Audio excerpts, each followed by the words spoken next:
Debbie and Andrea.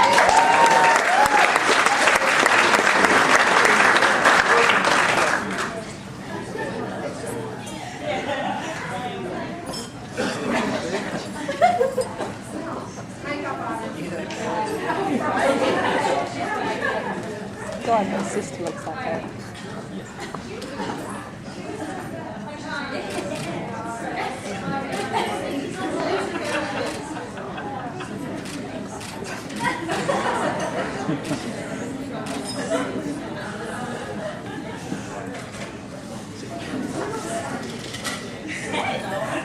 Good evening. For as long as I can remember, Danny, that I've was always very wanted to well walk done. the Dakota track. I've always been a little bit scared. A bit scared it'd be too hard. Scared I wouldn't make it.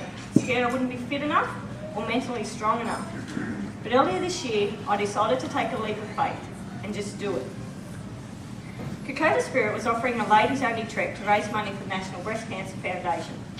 So we gathered 16 ladies and decided that this was a trek for us. What we experienced is hard to put into words. It was a journey of personal accomplishments, mateship and self-discovery. Once in PNG, our trekking adventure started with a bus trip to Owl's Corner. As 16 extremely excited girls and one very, very nervous trek master, Wayne, squeezed into our little bus, and our first stop was the Bamana War Cemetery to pay respects to our fallen soldiers and to use the last toilet with a seat that we would see for quite a while. An hour or so later, we arrived at Owl's Corner, the start of the track. After meeting our quarters and having a light lunch, we were on our way with a very big climb. As we started, excuse me. As we started to climb downwards, we noticed a very weird sensation in our legs, an uncontrollable trembling. This trembling was known as finding your jungle legs. It lasted for a couple of days. It was the day that we saw our first creek crossing, and we spent the first night deep jungle at Goodwater Camp. By the time we arrived there, our porters had set up our tents and had dinner ready for us. This is a trend that was very easy to get used to. Day 2, we were woken up at 5 a.m. sharp with a very hearty, "Good morning, ladies," to which we replied, "Good morning, Wayne." As the days went on and we got a little bit more tired, these replies weren't so nice. Towards the end, there may have been a few four-letter words used. I remember day 2 as being the day of many creek crossings, 22 in fact, and the blisters that come with it. We climbed Imita Ridge and what was left of the Golden Stairs, which had rotted away over the years. Today was a good indication of what we were in for, with the heat, humidity, rain, and the incredible hills. Day 3, we visited one of the bloodiest battles on the Dakota campaign, where I had the honour of delivering a eulogy and prayer to our fallen soldiers. I was also having some communication issues with my porter, Ali. He didn't speak a lot of English. The only phrases that he could manage was, "Watch your head," "Hold my hand," and "Come with me," which usually led me on a slightly different path to everyone else. I'm not convinced that this path was always easier. By the end of day 3, we had come one with nature, particularly the smells. It didn't take us long to figure out that that smell was us. By night 4, we were treated to a beautiful display of fireflies.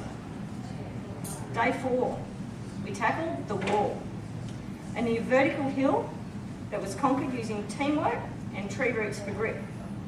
It was definitely one of the most physically demanding parts of the trip. Our calves and glutes were definitely burning. It was a great achievement when we reached the top. We'd spent the 4th night at Minari, one of the largest villages on the track, where I had the opportunity to spend time with my porter's family. And we gave the village a cricket set as a gift. And it was an amazing feeling to teach these kids how to play cricket. 5th day, and we started the long, tiring climb to Brigade Hill. We held a very emotional service. for the 101 Aussie soldiers that died here. There was not a dry eye to be seen, and each of us was so deeply affected that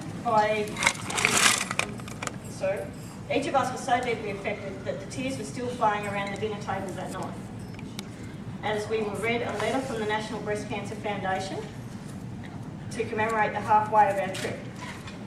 We were also told at this dinner that we had raised over $100,000 for the National Breast Cancer Foundation.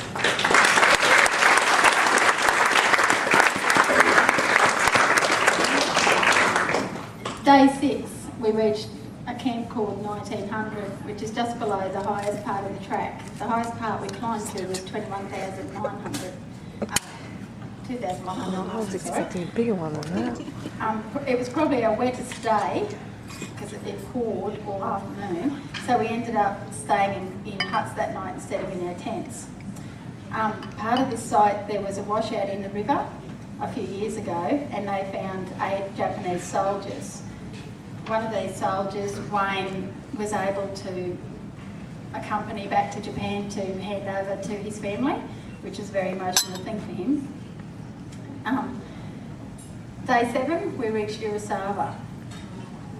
This site's been bypassed on the tracks up until the year 2000, when it was discovered, and the Australian government built an amazing memorial there.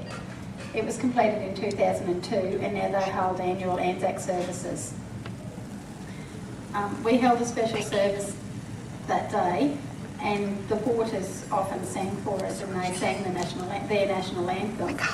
During the pouring rain, they're singing, and the sun came out and just shone straight on them. It was amazing. Day 8, one of our biggest treats, we reached a village that sold twisties, Coke and bananas.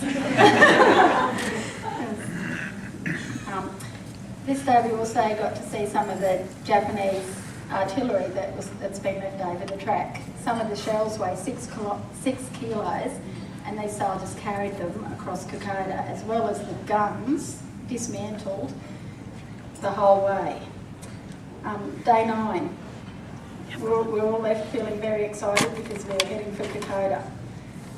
Wayne warned us that the last day can be pretty hazardous because everyone gets excited. He's had 2 broken arms, and now he can add 1 dislocated shoulder. One of the girls, about 100 metres out of camp, popped a shoulder, hopped up, popped it back in, and kept them going. So, yeah. That day we walked through masses of choco vines. They eat the vine, they cook them up, and they were just everywhere. They're beautiful. When we arrived at Kokoda, the porters held a guard of honours for us as we walked through, and they sang. When we got back to camp, Debbie was very excited to see that her porter had hung all her wet clothes out on her tent for her, undies and all.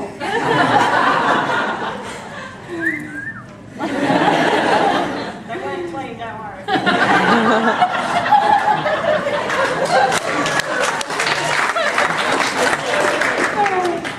On our last day, Wayne decided that when Wayne joined our trek, he'd already walked over Kokoda. The next day walked back with us, and then decided to walk back again because he'd never done it 3 times in a row. So he did, and he ended up doing it in 2 days. He walked all night. So we decided to pay him back and do a guard of honour for him, which he didn't like to admit, but quite enjoyed. We then headed off to the Qantas Lounge at Kokoda style, which is a tin shed, and caught our flight back to Port Moresby, which to our surprise was quite a good flight. We'd expected Although, I think we should have it in there. Where is it? Now, I don't consider myself to be super fit. I'm sure all of you would be quite capable in doing this trek if you wanted to. It was easier than we thought. It wasn't easy, but it wasn't as hard as we thought it would be. So that's because you're awesome.